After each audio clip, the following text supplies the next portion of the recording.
자, 2회차 모의고사입니다. 1회차에도 말씀드렸지만 시간을 재서 딱 풀어보시고 그 다음에 답안지 출력해서 마킹까지 해보시고 특히 정해진 시간 내에 다 읽는 훈련을 좀 하셔야 됩니다. 이해가 되든 안 되든 시간 내에 다 읽고 마킹까지 한다라고 생각하시고 점수 연연해 하지 마시고 그렇게 하시면 돼요.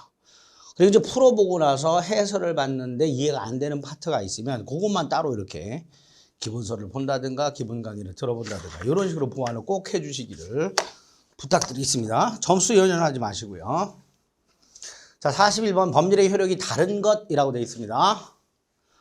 자, 먼저 1번 개업공인중개사가 임대인으로서 직접 중개 의뢰인과 체결한 임대차 계약이라고 되어 있습니다. 공인중개사법에 보면요, 공인중개사가 의뢰인과 직접 거래하는 걸 금지하고 있죠. 그런데 이 직접 거래 금지 규정은 단속 규정이죠. 단속 규정을 위반했을 때는 처벌이 될 뿐 무효가 아니죠. 따라서 이거 유효죠. 반면에 2번은 각과 아들 사이의 명의상 약정은 부동산 실거래자 명의 등기에 관한 법률이라는 강행 규정 위반 무효죠. 무효입니다. 3번은 금전 소비자 계약의 이율이 사회통념상 허용된 한도를 초과해서 현저하게 고율로 정해져 있을 때 그 초과 부분의 일 약정은 반사회 질서행위로 무효죠. 4번 도박 채무를 변제하는 약정도 무효죠. 도박 채무를 대여하는 도박자금 대여 약정도 무효고요. 그걸 변제하는 약정도 반사회 질서행위로 무효죠. 5번은 학교법인의 기본재산을 처분할 때는 교육부 허가를 받도록 되어 있습니다. 강행규정이고 효력규정입니다. 따라서 허가 없이 처분하면 무효가 됩니다. 2번하고 5번은 강행규정 위반으로 무효고요. 3번하고 4번은 반사회 질서행위로 무효입니다. 그러나 1번은 유효라고 그랬죠. 답은 1번 고르시면 되죠. 특히 1번 단속규정 위반으로 처벌이 될 뿐 무효가 아니다라는 거 꼭 기억해 주셔야 됩니다. 42번 불공정한 법률행위로 되어 있죠. 피해자의 궁박경설 또는 무경모에 인하여 현저하게 균형을 잃은 법률행위는 무효로 하죠. 자, 1번 남편이 구속됐고요. 부인은 궁박하죠. 그 부인이 채권을 포기해버립니다. 궁박한 상태에서 채권 포기도 불공정한 행위에 해당이 됩니다. 근데 이 채권 포기는 단독행위입니다. 즉 단독행위도 불공정한 행위가 될 수 있다 이렇게 되겠죠. 단독행위도 불공정한 행위가 될 수 있습니다. 2번 불공정한 행위가 성립하는 요건 중에서 궁박은 경제적 궁박, 심적 궁박을 포함하죠. 5번 궁박은 급박한 공공 심하게 쫓기는 걸 말하는데요. 정치적 심적 원인에 의한 궁박도 포함하죠. 그 다음에 경솔은 됐고 무경험이 있죠. 무경험은요 거래 일반 경험 부족을 말하는 것이죠. 틀렸죠? 특정의 경험 부족을 말하는 게 아니지요. 그래서 2번 틀렸죠? 무경험이란 거래 일반 경험 부족을 말하게 됩니다. 3번 증여나 기부와 같은 걸 뭐라 하죠? 무상행위라 하죠. 무상행위는 일방적인 급부만 하죠. 반대급부가 없죠. 따라서 급부와 반대급부의 현저한 불규정, 즉 공정성 여부를 따질 수 있는 성질의 행위가 아니지요. 즉 불공정한 행위가 성립하지 않죠. 옳은 지문이죠. 4번 불공정한 행위가 성립하려면 피해자 궁박경설 무경험에 대하여 폭리자가 알고 있는 것만으로는 부족하고 플러스 이용의사가 있어야 되죠. 이걸 폭리의사라고 하죠. 그 폭리의사가 있어야 불공정한 행위가 성립하니까 폭리의사가 없다면 불공정한 행위는 성립하지 않게 됩니다. 옳은 질문이죠. 틀린 거 2번. 43번 의사표시라고 되어 있습니다. 1번 비진의 표시. 107조의랑 본문에서 뭐라고 되어 있어요? 표의자가 지인이 아님을 알고 한 것이라도 효력이 있다, 즉 유효다 이렇게 되어 있죠. 물론 상대방이 지인이 아님을 알았거나 알 수 있었을 경우 무효죠. 그러니까 원칙, 유효, 예외, 무효 이렇게 되겠죠. 2번 법률행위 내용에 중요분의 착오가 있어요. 하지만 그 착오가 과실로 인한 경우엔 취소할 수 없다. 틀렸죠. 뭐가 빠졌어요? 중대한이 빠졌죠. 과실에는 경과실과 중과실이 있는데요. 중과실일 때 취소를 못하죠. 경과실일 때는 취소할 수 있죠. 따라서 2번 틀렸죠. 3번 강박에 의한 의사표시에서 강박은 상대방이 강박한 경우만 포함하는 거 아니죠. 110조 2항에 의하면 상대방이 있는 의사표시에서 제3자가 사기 강박을 한 경우도 사기 강박에 의한 의사표시가 되죠.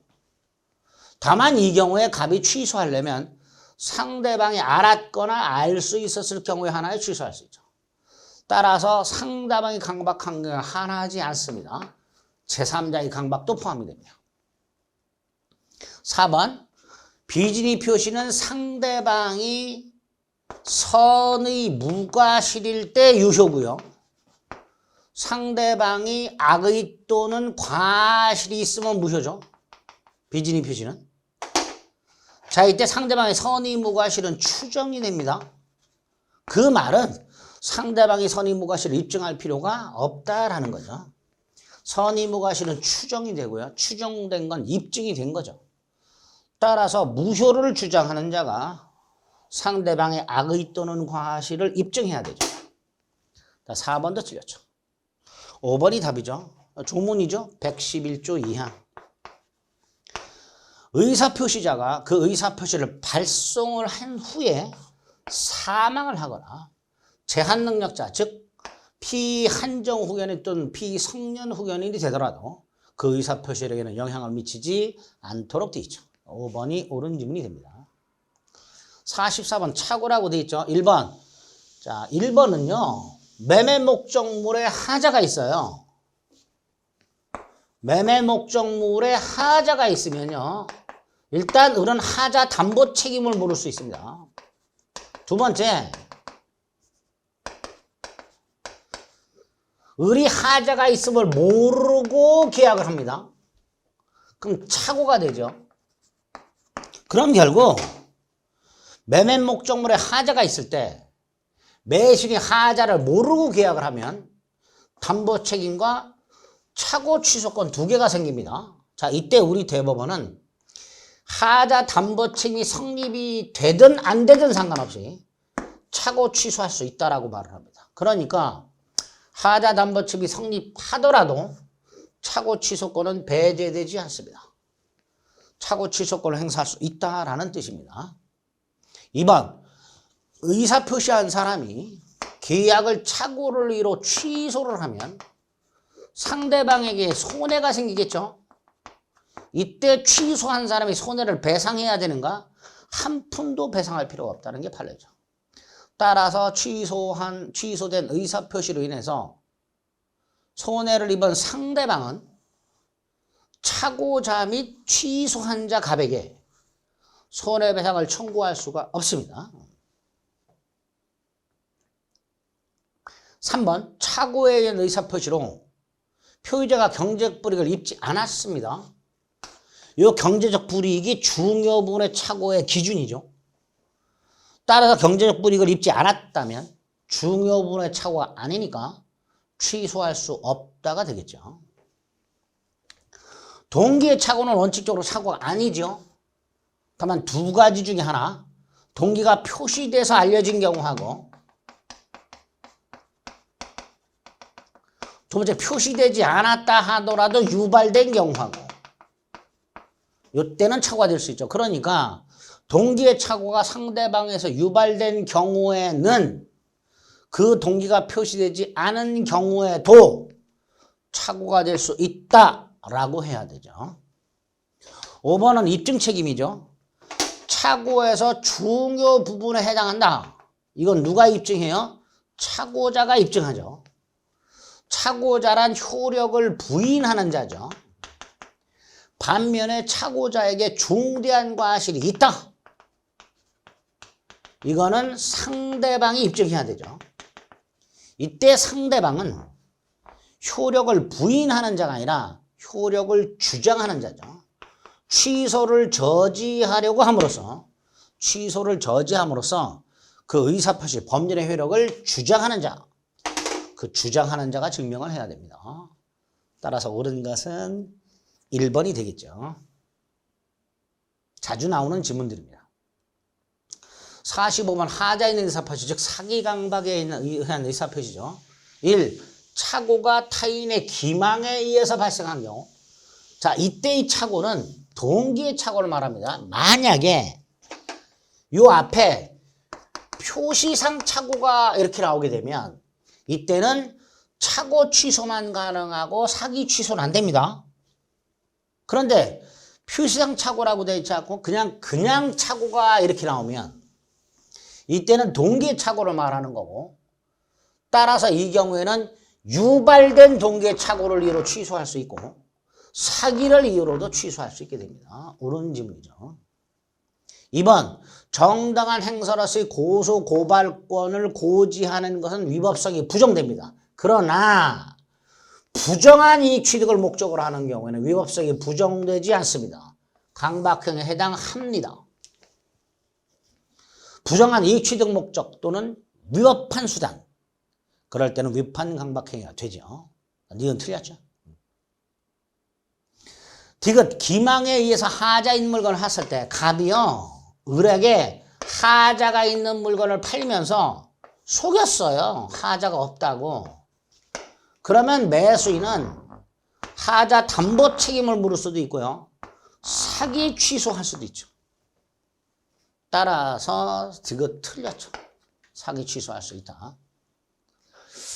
리얼, 사기를 이유로 취소한 사람 110조 3항에 의하면 사기한 의사표시를 기초로 새로운 이해관계를 맺은 선의의 제3자에게 대항하지 못하도록 되어 있죠. 110조 3항.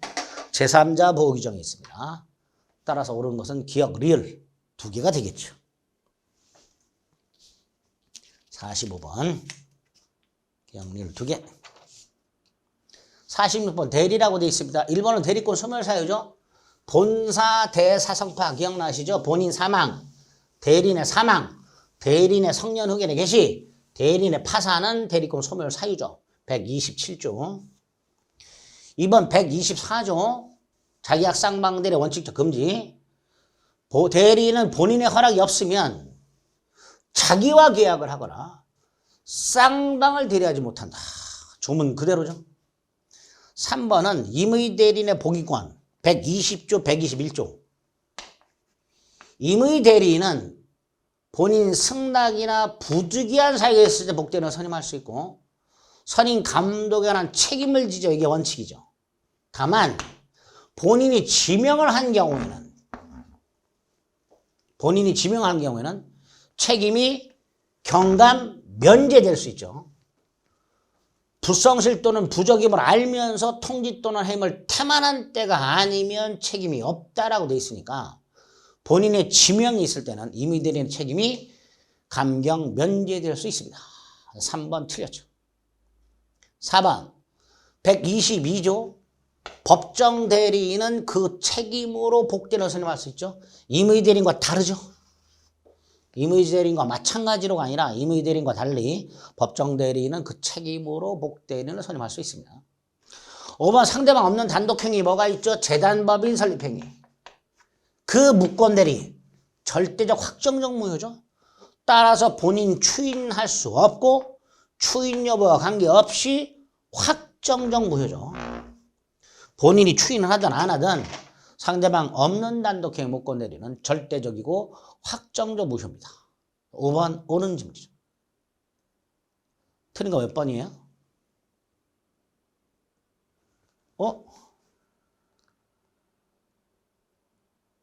대리인이 파산한 경우 대리권 소멸한다. 대리인은 본인 허락이 없으면 본인을 위해서 자기와 행위하거나 쌍방 대리하지 못한다. 임의대리인 본인 지명에 의해서 3번이 틀렸죠. 임의대리인 본인 지명에 의해서 복대리인을 선임했을 때는 책임이 감면될 수 있습니다. 3번이 틀렸죠. 깜짝 놀랐네요. 틀린 게 없는 줄 알고. 3번이 틀린 질문이 됩니다. 41번 무권대리 문제네요. 대리권 없는 을이 갑을 대리하여 갑의 토지에 대한 임대차 계약을 병과 체결했습니다. 무권대리죠. 유동적 무효고요. 본인은 추인 거절할 수 있고요. 상대방은 최고 철회할 수 있죠. 자, 1번 최고죠. 병이 계약 당시에 을에게 대리권 없음을 알았다. 악의죠. 악의도 최고할 수 있죠. 철회는 선의만 할 수 있고요. 최고는 선악불문하고 할 수 있죠. 그럼 1번 틀렸죠. 병이 악의라 하더라도 최고권이 인정된다라고 해야죠. 이번 무권대리 추이는요. 명시적으로 할 수도 있고 묵시적으로도 할 수 있죠. 3번 병이 계약 당시 무권대리임을 알았죠. 자, 1번도 악의고요. 3번도 악의죠. 자, 악의라면 3번 철회할 수 없지요. 3번 옳은 질문이죠. 4번 을이 갑을 상속받았어요. 무권대리인이 본인의 지위를 상속받았을 때는 추인 거절 못하죠. 다시 말해서 자신의 행위가 무권대리로서 무효임을 주장할 수 없다죠. 주장하는 것은 허용되지 않습니다. 옳은 질문이죠. 추인 거절 못한다라는 뜻입니다. 자, 5번 본인갑이 무권대리 행위를 추인하게 되면 추인한 때부터 유효가 아니라 계약 시에 소급해서 효력이 생기죠. 무권대리 추인은 소급효가 있습니다. 추인한 때부터 효력이 생기는 게 아니라 계약 시에 소급해서 효력이 생기게 됩니다. 틀린 거 1번이 되겠죠. 48번 무효와 취소라고 되어 있습니다. 1번 뭐죠? 조문 그대로죠. 138조. 무효행위의 전환에 관한 규정이죠. 자, 무효행위 전환. 무효인 범죄행위가 다른 법률의 요건을 구비하고 있고 and 당사자가 무효를 알았더라면 다른 법률을 하였을 것을 의혹한 경우 이때는 다른 법률의 효력을 인정하고 있죠. 그게 무효행위의 전환이죠. 138조. 2번하고 3번은 뭐죠? 139조죠. 자, 139조 본문 뭐라고 돼 있죠? 무효인 법률행위는 추인하더라도 효력이 없다라고 돼 있죠. 옳은 질문이죠. 다만 단서에 뭐라고 돼 있어요? 무효인 법률행위는 당사자가 무효임을 알고 추인한 때는 그 다음 틀렸죠. 틀렸죠? 뭐라고 돼 있어요? 새로운 행위로 본다 이렇게 돼 있죠. 3번이 틀렸죠. 이번 무효인 법률행위는 추인하더라도 효력이 없다. 139조 본문. 그러나 당사자가 무효임을 알고 추인한 때는 그 다음 새로운 행위로 본다죠. 처음부터 유효한 행위가 된다가 아니라 새로운 행위로 본다. 처음부터 유효한 행위가 되는 건 무권대리 추인입니다. 무효행위 추인이 아니라 3번이 틀렸죠. 4번은 취소하면 무효인데 언제부터 무효해요? 처음부터 무효죠. 부당이득 반환의 의무가 생기죠. 선이라면 현존 이익을 반환, 악이라면 이익에다 이자 붙이고 손해를 배상하죠. 그런데 제한 능력을 이로 취소했을 때 제한 능력자는 선악을 붙지 않고 받은 이익이 현존 한도에서만 상환할 책임이죠. 선악불문하고 현존 이익을 반환하면 되죠. 부당이득 반환의 특칙이죠. 5번 취소할 수 있는 법률행위 추인. 이거 뭐죠? 취소권 포기죠. 다만 언제 할 수 있어요? 취소는 소멸한 후에 해야 되죠. 미성년자라면 성년자가 된 후에 추인해야 되죠. 즉 미성년인 상태에서는 추인 못하죠. 따라서 취소할 수 있는 행위 추인은 취소 원인이 소멸한 후에 해야 효력이 있습니다. 취소이 소멸한 후에 하지 않으면 즉 취소이 소멸하기 전에 하면 효력이 없습니다. 단 예외가 있죠. 취소 원인이 소멸하기 전에도 누구는 추인할 수 있다? 법정 대리인이 추인할 수 있다. 예외가 되겠죠. 취소 원인이 소멸하기 전에도 누구는 추인할 수 있다? 법정 대리인 이렇게 되겠죠. 49번 일부 취소. 일부 취소는 1번의 개념이죠. 법률의 일부분에만 취소 사유가 있을 때 원칙 전부 취소. 단 예외 그 부분만 취소하는 것을 말한다. 2번 일부 취소가 되려면 두 가지 요건을 갖춰야 돼요. 취소할 수 있는 부분과 아닌 부분이 가분적이어야 되고요. 나눠질 수 있어야 되고요. 나머지 부분만 아니라 유죄라는 가정적 의사가 있어야 돼요. 두 가지 요건을 갖춰야 일부 취소가 허용이 됩니다. 따라서 계약을 체결하면서 특약을 했는데 이 특약에만 취소 사유가 있을 때는 특약만 취소할 수가 없습니다. 왜? 계약과 특약은 불가분이기 때문에.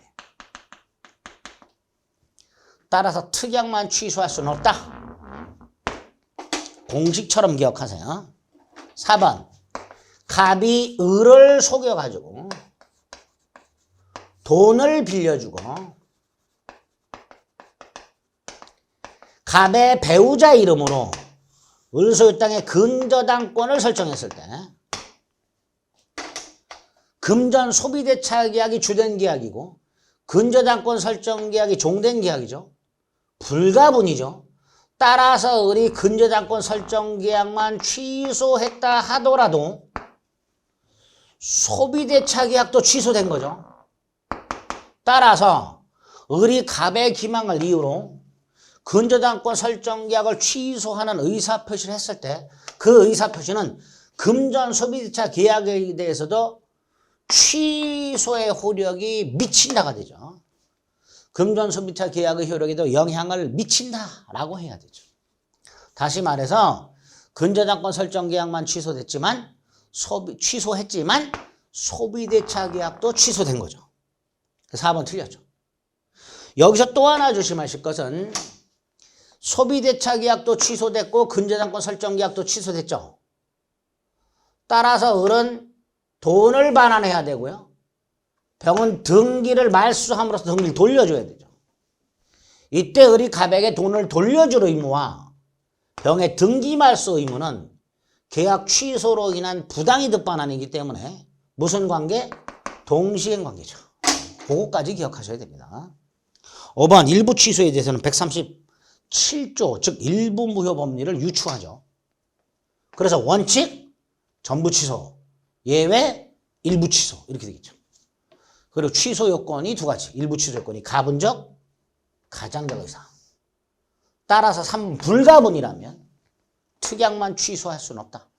그래서 4번 불가분인 근저당권 설정 계약만 취소할 수는 없으니 근저당권 설정 계약의 취소의 효력은 소비대차 계약 취소에도 효력이 미친다. 소비대차 계약도 효력을 잃는다. 이렇게 되겠죠. 4번이 틀린 지문이 됩니다. 50번 조건. 자, 1번은 147조 1항에 의하면 정지 조건은 성취한 때부터 효력이 생기죠. 그런데 147조 3항에 뭐라고 되어 있어요?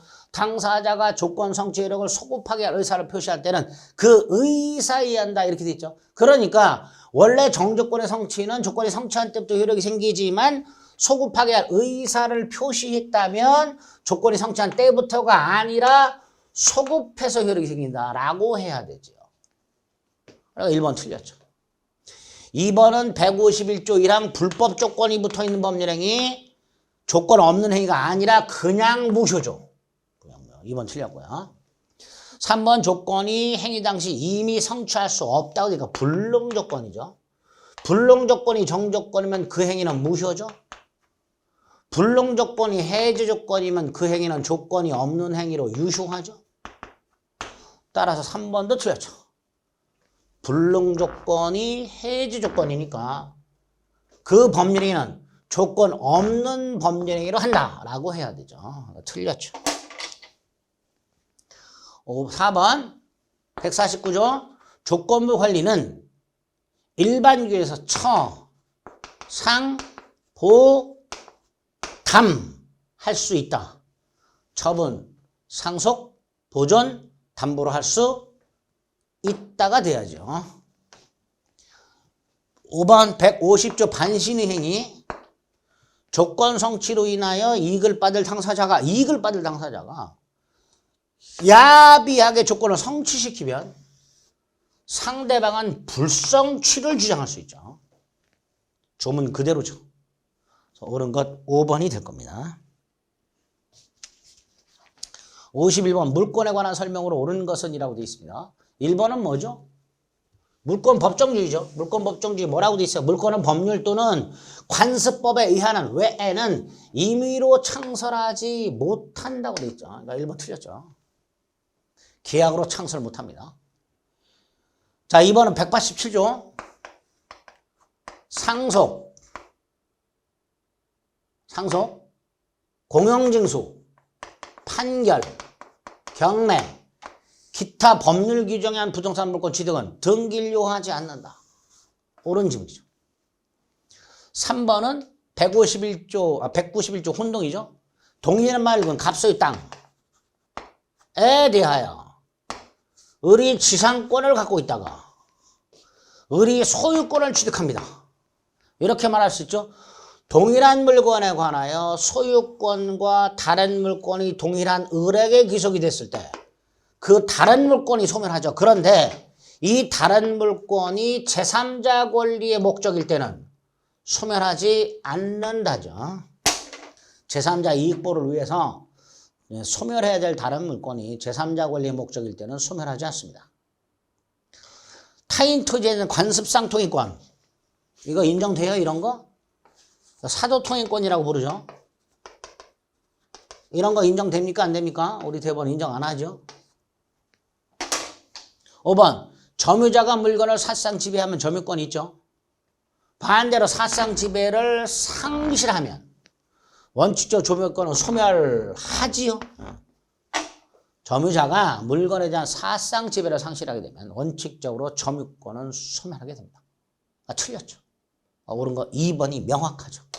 경매로 인한 부동산 상속, 공용징수, 판결, 경매로 인한 부동산 물권 취득은 등기료하지 않는다. 187조 본문.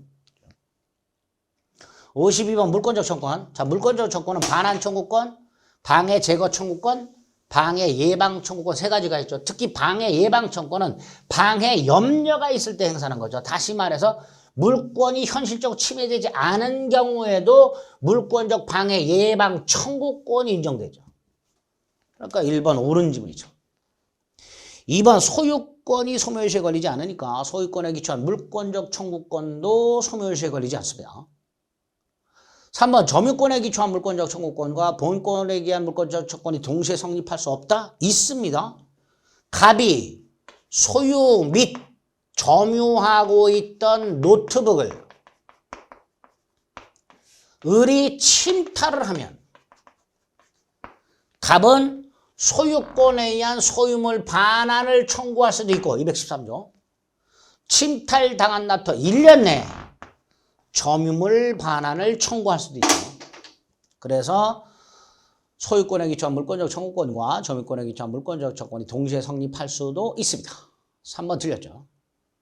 4번 물권적 청구권은 침해 원인을 불문하고 인정이 되죠. 불가항력적으로 침해된 경우든 침해자의 고의과실이 있든 물권적 청구권 인정이 되니까 침해자의 귀책사유 이게 뭐예요? 고의과실. 이거는 요건이 아니죠. 불가항력적 침해의 경우에도 물권적 청구권이 인정이 되니까 침해자의 고의과실은 물권적 청구권의 요건이 아니게 됩니다. 자, 5번은 만약에 침해자의 고의과실에 의해서 물권이 침해가 되면 당연히 물권적 청구권이 인정이 되고 and 손해배상 청구권도 인정이 되겠죠. 자, 5번은 침해자의 귀책 사유가 있을 때 물권적 청구권과 손해배상 청구권이 동시에 성립할 수도 있게 됩니다. 불가항력적 침해의 경우에는 물권적 청구권만 인정이 될 겁니다. 틀린 것은 몇 번이에요?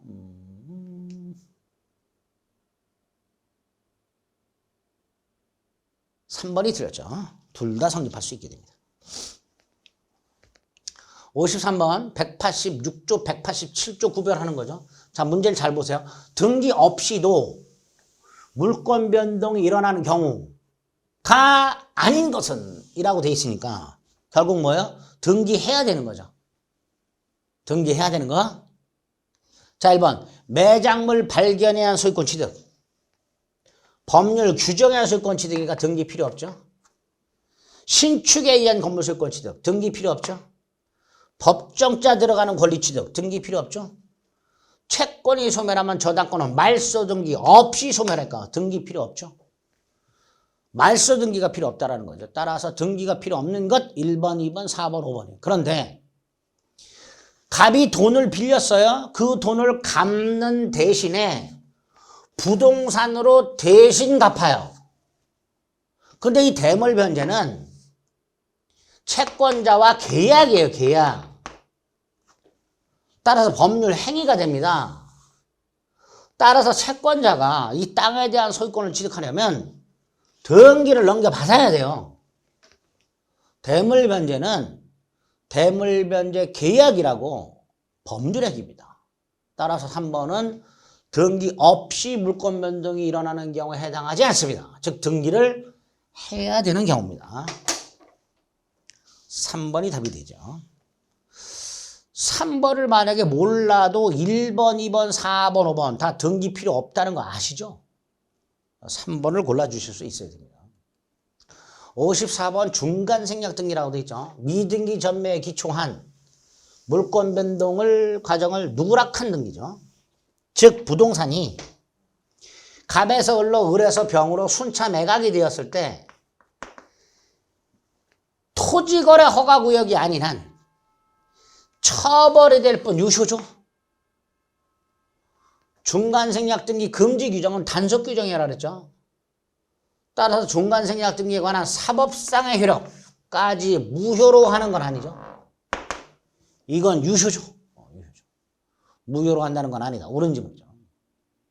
자, 2번 당사자 간의 중간생략등기 합의가 있을 때 최종 양수인이 최초 양도인에게 직접 이전 등기를 청구할 수 있죠. 다만 그렇다 하더라도 갑과 병 사이에 매매를 한 건 아니죠. 그죠?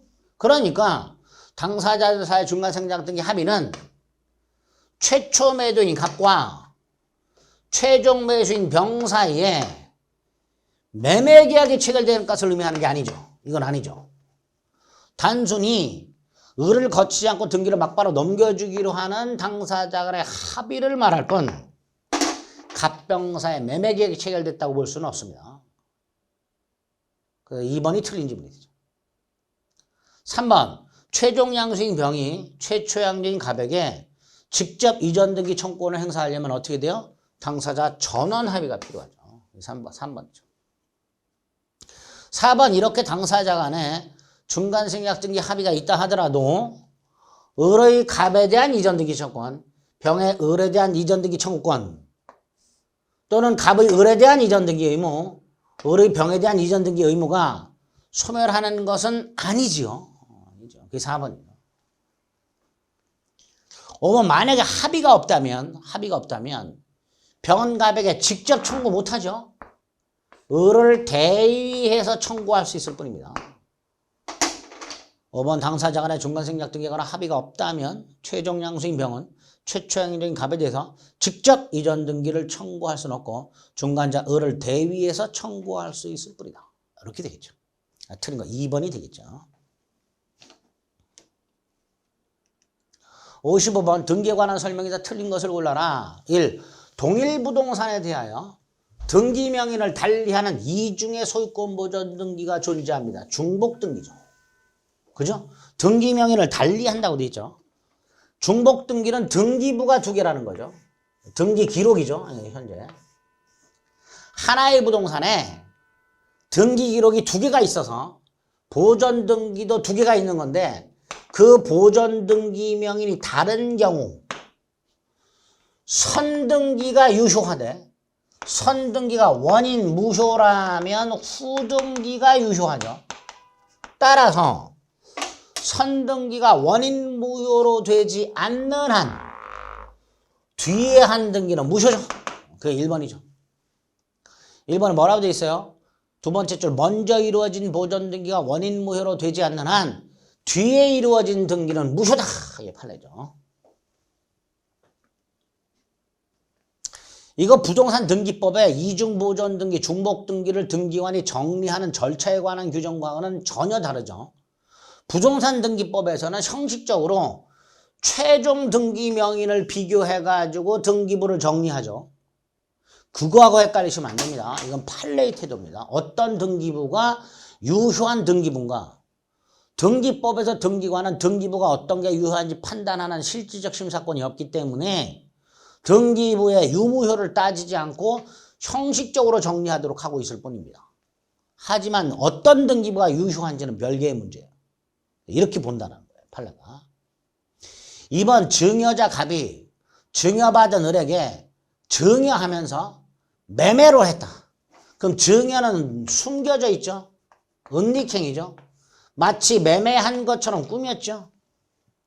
자, 증여는 유효죠. 요건을 갖추면. 매매는 무효죠. 자, 문제가 등기죠. 등기부의 등기 원인란에 매매라고 돼 있겠죠. 즉 등기 원인이 실체적 법률 관계와 불일치해요. 등기 원인이. 그래도 유효죠. 그래도 유효죠. 2번 옳은 지문이죠. 3번 등기 의무자인 사자라고 되어 있습니다. 자, 등기 의무자가 사자라는 게 무슨 뜻이죠? 갑이 을하고 부동산을 매매를 한 상태에서 등기를 넘겨주기 전에 사망을 해버렸어요. 그럼 이 사망한 을이 등기 의무, 갑이 등기 의무자잖아요. 이럴 때 갑의 상속인 포괄 승계인이 사망한 자의 이름으로 등기 신청할 수 있도록 되어 있죠. 그거 말하는 겁니다. 등기 의무자가 사자라는 말은, 죽었다라는 말은 갑이 부동산을 매각하고 등기를 넘겨주기 전에 사망했다라는 뜻이에요. 그러면 상속인들이 사망자 이름으로 등기 신청할 수 있도록 되어 있죠. 그렇게 한 등기는 유효하겠죠. 반면에 4번 공동상속인이라고 되어 있습니다. 공동상속인이 있는데 갑, 을, 갑과 을이 공동상속인인데 갑이 다른 상속인과 협의 없이 A 부동산을 병에게 매도했어요. 계약 자체는 유효하죠. 다만 등기까지 전부 넘겨줬어요. 자, 이때 이 등기, 병등기 갑의 지분 비율만큼은 유효하죠. 따라서 을은 병을 상대로 전부 말소를 청구할 수는 없고요. 자신의 지분 비율에 한해서만 말소를 청구할 수 있습니다. 공동상속인 갑의 지분 비율만큼은 유효한 등기이기 때문에 을은 병에 대해서 전부 말소를 청구할 수는 없습니다. 4번 틀렸죠. 5번 소유권 이전 등기 시효권 보전 가등기에 기초한 본등기를 했다. 자, 청권 순위 보전 가등기에 의하여 본등기를 하게 되면 순위는 소급하죠. 그러나 소유권은 본등기한테 취득하죠. 자, 물권 변동이 뭐예요? 소유권 취득이죠. 그 물권 변동의 효력은 본등기한테 발생하죠. 가등기한테로 소급하지 않습니다. 틀린 것은 4번이 되겠죠. 판례가 등기에 관련된 판례가 문제로 나오면 읽을 때 좀 힘이 들어요. 길기 때문에. 이렇게 끊어서 읽는 훈련도 자꾸 해 주셔야 됩니다. 56번 점유권. 점유자가 물건에 대한 사상지배를 상실하면 점유권은 소멸하죠. 이거 앞에서도 한번 지분 나왔죠. 제가 1회차에서 말씀드렸죠. 가끔 중복 지문이 나올 수도 있습니다. 깜빡하고. 점유자가 물건에 대한 사상지배를 상실하면 점유권은 소멸의 원칙이죠. 다만 점유 침탈에 의한 지배 상실의 경우에는 침탈당한 날부터 1년 내 점유 반환을 청구할 수 있고 점유를 회복하면 점유권은 부활하죠. 그런 예외는 있습니다. 이번 간접점유자가 점유를 침탈한 자라고 되어 있습니다. 간접점유자는 임대인이죠. 임차인이 직접점유자고요. 직접점유자의 점유가 침탈이 되었을 때 간접점유자도 194조 207조에 의하여 점유 보호 청구를 행사할 수 있죠. 그 중에 204조 점유물 반환 청구할 수 있죠. 자, 이때 간접점유자는 먼저 직접점유자에게 반환할 것을 청구할 수 있고 그게 안 될 때 자기 자신에게 반환할 것을 청구할 수 있습니다. 따라서 2번 틀렸죠. 간접점유자는 침탈자에 대해서 자신의 선택에 따라 자기 또는 직접점유자에게가 아니라 먼저 직접점유자에게 단 직접점유자가 반환받을 수 없거나 반환받기를 원하지 않을 할 때는 자기 자신에게 이렇게 되어 있죠. 그러니까 틀린 질문이죠. 207조. 3번 점유물 반환 청구권 204조는 누구한테 행사하죠? 세 사람이죠. 침탈자. 침탈자의 포괄승계인. 자, 포괄승계인이라면 선악불문이죠. 반면에 침탈자의 선의 특별승계인이죠. 이렇게 세선악. 악의 특별승계인이죠. 점유물 반환 청구권의 상대방. 점유물 반환을 누구에게 청구하는가? 침탈자. 침탈자의 포괄승계인, 침탈자의 악의의 특별승계인입니다. 따라서 점유자는 침탈자의 포괄승계인에 대해서는 선악을 묻지 않고 선인 경우에도 반환 청구할 수 있다가 되겠죠. 4번 점유자가 유익비를 주체했다. 206조 점유자의 비용 상환 청구권.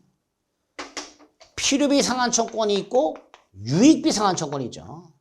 특히 유익비에 대해서는 회복자에 대해서 점유자 자신의 선택이 아니라 회복자의 선택에 따라, 누구의 선택? 회복자의 선택에 따라 지출 또는 증가액 상환을 청구할 수 있죠. 4번 틀렸죠. 5번 점유자는 소유의 의사로 선의로 평온 및 공연하게 점유한 걸로 추정하고요. 과실 없이, 이건 추정이 없죠. 무과실은 추정 규정이 없습니다. 따라서 옳은 것은 1번이 됩니다. 그죠? 이렇게 점유권을 조문 위주로 봐주시면 되는 거고요. 57번 주의토지 통행권. 공로로 이루는 상당한 폭의 우회도로가 있어요. 따라서 주의토지를 통행하는 게 편리할 뿐이면, 편리하다는 이유만으로는 통행권 인정하지 않죠. 2번처럼요. 기존 통로가 있지만 재기능을 하지 못하는 경우에 인정이 됩니다. 맹지거나 땅이 맹지거나 또는 2번처럼 기존 통로가 재기능을 못할 때 인정되고요. 주의토지를 통행하는 게 편리하다는 이유만으로는 통행권을 인정하지 않습니다. 3번은 분할로 인하여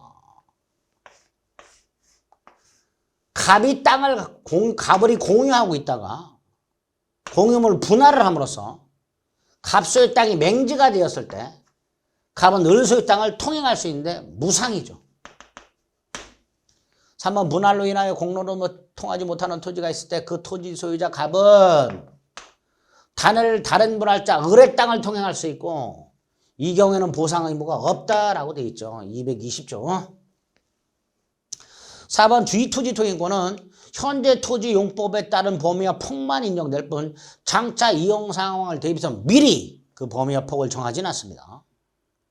5번 적법하게 설치된 담장 같은 축조물이라 하더라도 통행권에 방해가 되면 철거되어야 합니다. 틀린 것은 3번이 됩니다. 58번 점유취득시효. 부동산 소유권의 취득시효는 원시취득이지만 이전 등기에 의합니다. 점유자는 등기해야만 소유권을 취득하니까 그 전까지는 원소유자가 소유권자로서 적법하게 권리를 행사하죠. 3번 자기 소유 부동산에 대해서 취득시효 주장할 수 있고요. 4번 점유취득시 완성된 후 점유자 앞으로 등기가 되기 전에 갑소유 땅에 을이 20년을 점유했는데 을에게 등기를 하기 전에 병에게 팔아먹었을 때 원칙적으로 병은 소유권을 취득하고 을은 제3자에게 취득시효를 주장 못하죠. 그게 4번이죠. 5번 갑소유 땅에 취득시효가 완성이 됐어요. 을이. 근데 등기를 하기 전에 갑이 돈을 빌리고 땅에 저당권이 설정이 됩니다. 그리고 을이 소유권 이전 등기하면서 소유권을 취득했을 때 이 저당권은 소멸을 하질 않아요. 그래서 을이 자신의 소유권을 방어하고자 갑을 대신해서 변제를 합니다. 그렇게 변제를 하고 나서 갑에게 내가 네 대신 갚았다. 나에게 갚아라. 구상권 행사할 수 있는가? 없다라는 게 판례입니다. 그럼 5번은 뭡니다.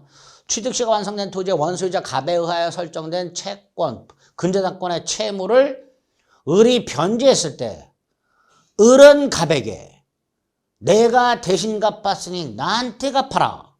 구상권 행사할 수 없다가 됩니다. 그래서 5번이 틀렸죠. 58번 공유. 공유자 간에 공유물 사용 수익에 관한 특약이 있어요. 갑을병 사이에 공유물을 어떻게 사용할 것인가 특약을 했어요. 이 특약은 지분 승계인에게 당연히 승계가 됩니다. 특정 승계인에 대해서도 승계되고 특약 후 이렇게 공유자의 변경이 있을 때 그 공유자의 지분의 과반의 결정으로 특약을 변경할 수도 있지요. 그죠? 공유물 사용 수익에 관한 특약은 특정 승계인에게도 그대로 승계가 되며 그 후에 얼마든지 특약 내용도 당사자가 변경할 수도 있게 됩니다. 과반수의 결정으로.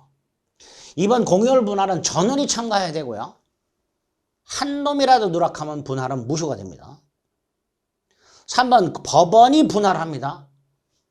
이때 공유자 중 한 사람을 단독 소유로 하게 하고 나머지 공유자의 지분을 가격으로 배상하는 방법에 의한 분할을 현물 분할의 일종으로 인정하고 있죠. 판례가. 그게 3번이죠.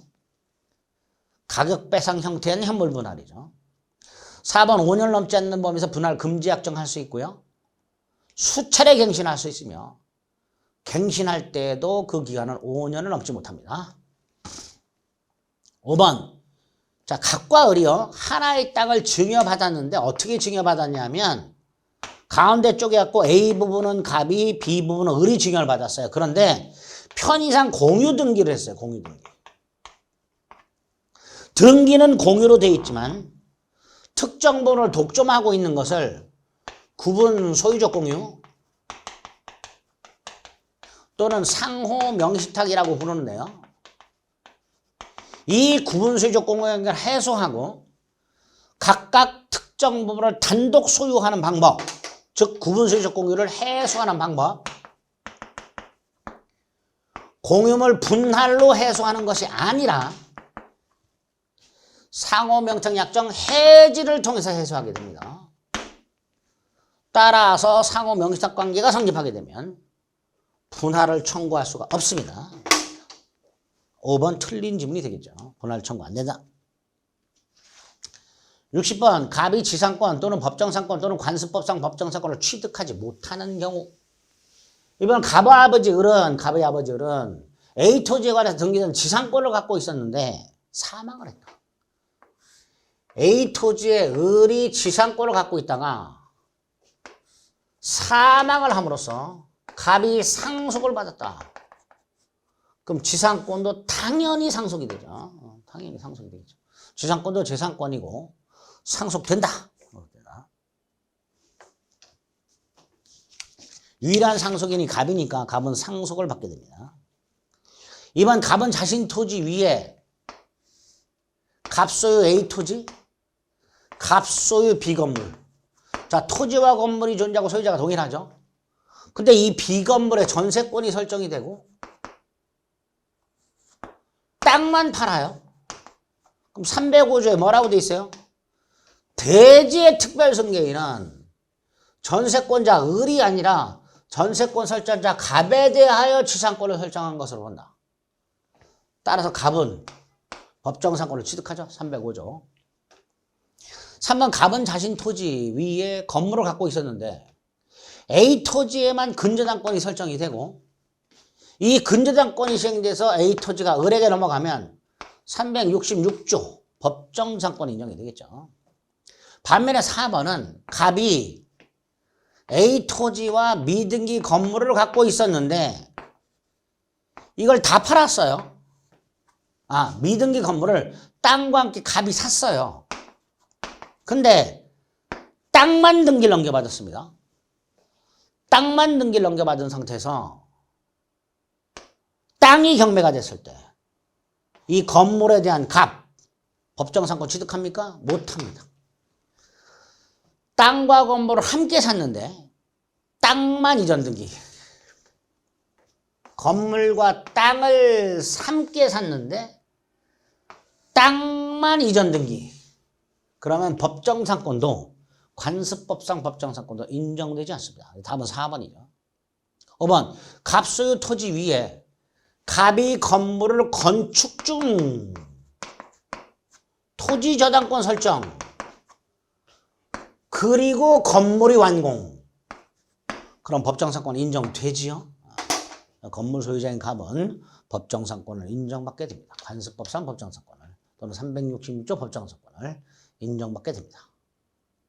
4번이 답이죠. 조심해 주세요. 자, 그래서 60번까지 살펴보셨고요. 물권법에서 조금 문제가 어려운 것들이 있었죠. 61번부터는 시간을 좀 달리해서 살펴보겠습니다. 수고하셨습니다.